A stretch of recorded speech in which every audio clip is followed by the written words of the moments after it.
I went to jail when I was in third standard. There was a mass movement going on in my district of Gadchiroli to demand liquor prohibition. And as part of that, there was a huge public demonstration that was organized to demand closure of the commercial liquor shops. 3 generations of my family were there. My parents, themselves doctors, were organizing the demonstration. My grandfather, a freedom fighter, and who has been visiting us then, he had joined us. And my parents also decided to take me and my elder brother along. The police arrested all of us. Now, going to jail that day with 3 generations of my family together has been one of the proudest moments of my life. It taught me the importance of values, of believing in what I think is the right thing to do, and of taking action without fearing for consequences, even if it meant going to jail, and which was not that bad, by the way. That lesson has stayed with me since that episode in 1993 and has been helpful to me on numerous occasions after that. The theme of this conference is Solstice, where change begins. I believe that the change begins from the self, and that day was one such moment of transformation for me. Fast forward to 2007. I was completing my bachelor's in computer engineering from a prestigious engineering college in Pune. And the question was, what next? There were mainly 2 paths ahead of me, which were kind of popular in the college at that point in time. One of them involved going to the US, doing master's, maybe eventually a PhD from some top-ranked university in the US, and then go either into academia or in Silicon Valley of the US and do some cutting-edge work in computing. Now, I loved computer science. I really liked the subject. But I was unsure as to whether what I like alone is a criteria good enough to decide what I should be doing in my life. Somehow the reasoning felt incomplete. What I like is definitely a good reason to pursue it as a hobby. But what about one's career? The second path involved taking a high-paying job as part of placements here in India, where obviously money was ruling the agenda. I was fortunate to get multiple placement offers, and I took one of them, the highest paying, with one of the software companies, which was the 4th largest software multinational in the world at that point in time. But 8 months into my job, I was clueless as to what I was doing with my life. I couldn't see the point of me sitting in an air-conditioned office in Pune, trying to write code and solve security problems of some gentleman in the US whom I had never seen and I was never going to see. While I had nothing against that person, I couldn't see the point of why I was doing it in Pune with the only life that I had got, doing work which had nothing to do with me, my society, and the challenges here. The only explanation was I was doing it because I was getting paid huge amount of money which was much, much more than what I actually even needed. Was the whole point of leading a life was to just give it away to the highest bidder? That was an existential question. Again, a solstice moment. I decided to quit my job in 2008 because I believed that lives of the youth are not a product to be sold in the profit economy, but an ocean to be explored in the purpose ecology. So the question was, what's my larger purpose? And then I realized that while this was an intensely personal experience, it wasn't unique or limited just to me. Most of the higher education and colleges give young people huge amount of information. And every now and then an exam comes where you are supposed to go and regurgitate that information. If you are lucky enough to get into a good place, you occasionally get some skills. But most do not. So you meet a young MBBS graduate, he knows a lot of information, but is unsure to treat a malaria or snakebite case. A young computer engineer knows a lot of information, but isn't sure to write bug-free code. And a young commerce graduate knows his formulas, but is unable to manage accounts using Tally. So information to everyone, skills to a few of them, but one thing that almost no one gets is a sense of purpose.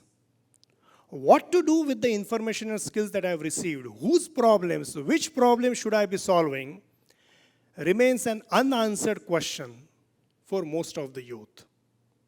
And thus, parental expectations, peer pressure, and the notions created by media tend to dominate the decision-making and life choices of the youth. The young people of India not getting a chance to identify their purpose and encouragement and opportunity to practice it is, according to me, a huge tragedy. That motivated me.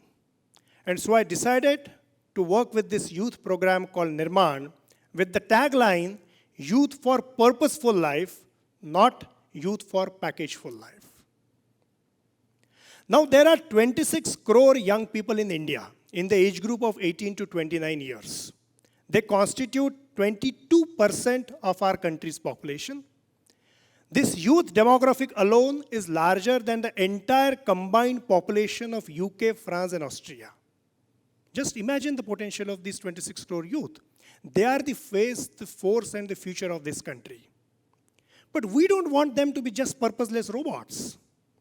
We want each one of them to blossom, to do something that connects them with the larger world and brings out the best in them.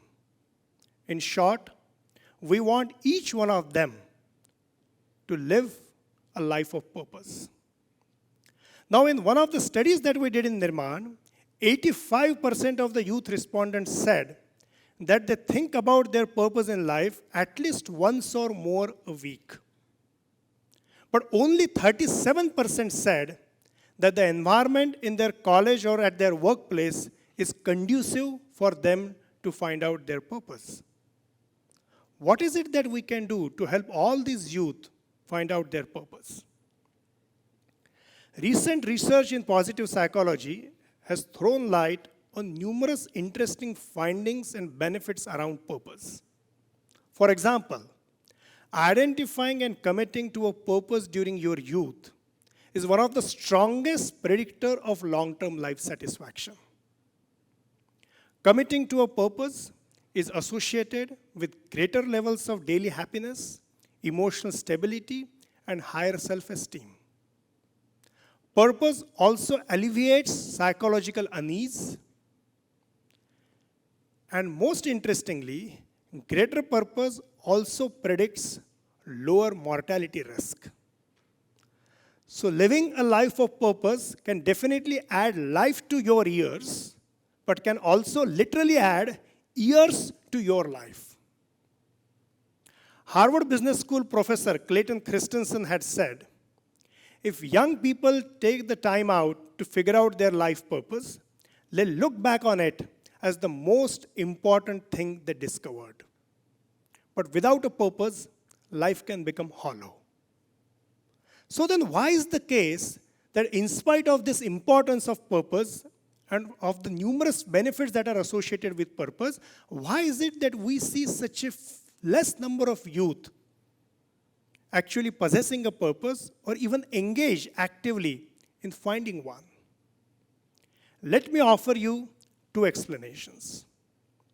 One, very few young people have the correct notion of what is a purpose. If your conception itself is wrong, either you will not pursue it or you will pursue something totally else.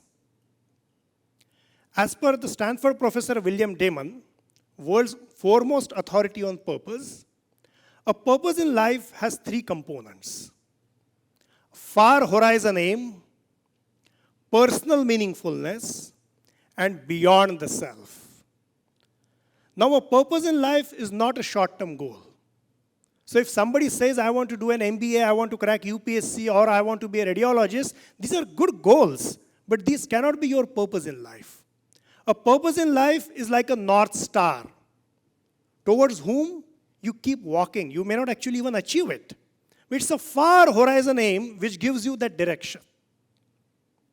Second, a purpose has to be personally meaningful to you. It's your purpose. It has to make sense to you, not because somebody else is telling you to do that.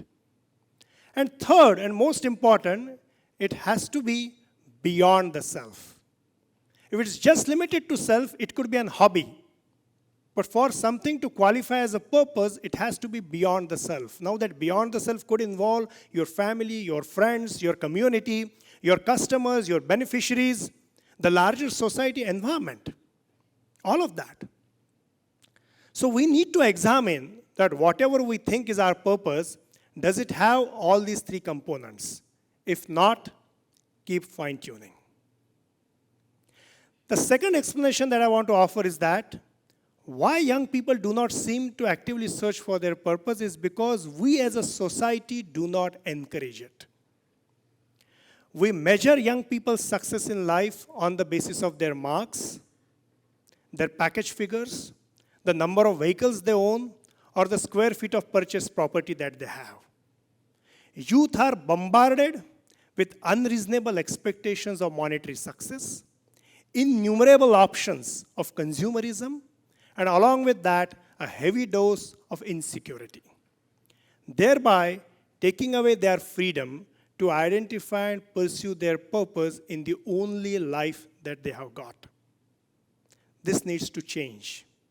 We need a new normal now, wherein we ask and encourage every young person, what's your purpose? And motivate him or her to follow that.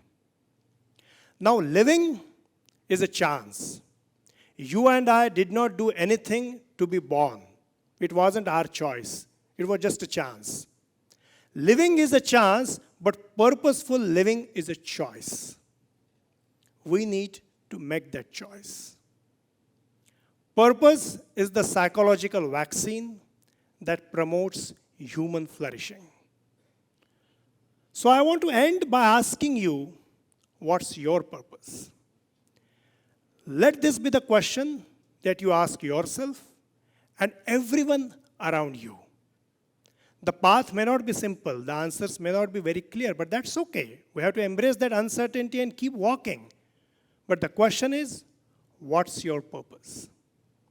All the best for the exciting journey. Thank you.